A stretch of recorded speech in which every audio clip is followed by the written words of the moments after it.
Sir, ನೀವು ಗಮನಿಸುತ್ತಿರೋ social ಮೀಡಿಯಾದಲ್ಲಿ ಇಡೀ ಕರ್ನಾಟಕದ ಜನತೆ ನಿಮ್ಮನ್ನ ಹುಚ್ಚ, ತಲೆ ಹರಟೆ, ಪ್ರಚಾರ ಪ್ರಿಯ ಅಂತೆಲ್ಲ ಕರೀತಾ ಇದ್ದಾರೆ.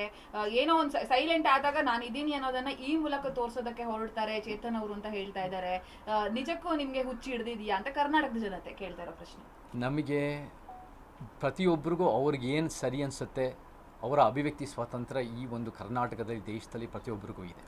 ಪ್ರಜಾಪ್ರಭುತ್ವ ಎತ್ತಿ ಹಿಡಿಯದೆ ಒಂದು ಜಾಗೃತಿ ಇರೋ ಒಂದು ಜನತೆ, ಒಂದು ಧ್ವನಿ ಹೇಳೋ ಒಂದು ಜನತೆ, ಅನ್ಯಾಯದ ವಿರುದ್ಧ ನಿಂತ್ಕೊಳ್ಳೋದು, ಗಟ್ಟಿಯಾಗಿ ಒಂದು ಸಮಾಜಕ್ಕೆ ನಿಂತ್ಕೊಳ್ಳೋದೇ ಜನತೆ ಬೇಕು. ಸೊ ಪ್ರತಿಯೊಬ್ಬರು ಅವರ ಒಂದು ವಿಚಾರನ ವ್ಯಕ್ತಪಡಿಸಲಿ, ಅವರ ಅನಿಸಿಕೆ ಹೇಳಲಿ. ನಮ್ಮ ಜೊತೆ ಕೆಲವರು ಈ ರೀತಿ ಹುಚ್ಚ, ಈ ರೀತಿ ಪ್ರಚಾರ ಪ್ರಿಯ ಅಂದೋರ ಜೊತೆ ಬಹುತೇಕರು ಕರ್ನಾಟಕದಲ್ಲಿ ಇಲ್ಲ, ಚೇತನ್ ಹೇಳ್ತಿರೋದ್ರಲ್ಲಿ ನಿಜ ಇದೆ, ಚೇತನ್ ಹೇಳ್ತಿರೋದು ಸತ್ಯ ಇದೆ.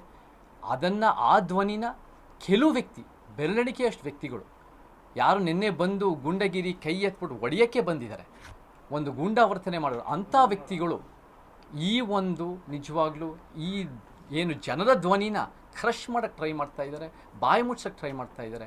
ರಾಜ್ಕುಮಾರ್ ನಡೆ ನುಡಿನ ಅವರು ಎತ್ತಿಡಿತಾ ಇಲ್ಲ. ನಮ್ಮಂಥ ಮತ್ತು ಅನೇಕ ಇವತ್ತು ಸೇರಿರೋ ಹೋರಾಟಗಾರರೇ ನಿಜವಾಗ್ಲೂ ರಾಜ್ಕುಮಾರ್ ಅಭಿಮಾನಿಗಳು.